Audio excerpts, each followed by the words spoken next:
માણસ પહેલા ભરપેટ આચરકુચર ખાય છે અને પછી પેટ ભરીને પસ્તાય છે. એ જ પરિસ્થિતિ હવે પક્ષીઓની જોવા મળી રહી છે. જે રીતે પંજાબી અને ચાઇનીઝ સહિત કોન્ટિનેન્ટલ વાનગીઓ ક્યારેક ખાય તો તે સ્વીકાર્ય છે, પરંતુ જો દરરોજ તે આવી વાનગીઓ ખાય તો તેની સીધી અસર હોજરી પર દેખાય છે અને માણસ બીમાર પડે છે. એ જ પરિસ્થિતિ પક્ષીઓમાં પણ જોવા મળી રહી છે.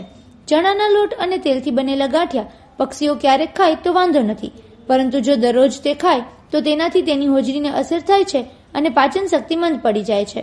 એટલું જ નહીં, પરંતુ અન્ય બીમારીઓ પણ થઈ શકે છે. માનવી તો સમજદાર છે અને તેને ખબર છે કે નુકસાન થવાનું છે, છતાં તે ડૂચા આરોગે છે.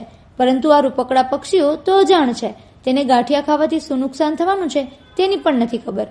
તો આ સીગલ પક્ષીઓ પોરબંદરની ચોપાટી ઉપર સહિત માર્કેટિંગ યાર્ડ પાછળના ખાડી વિસ્તારમાં ગાંઠિયા ખાવા માટે પડાપડી કરે છે.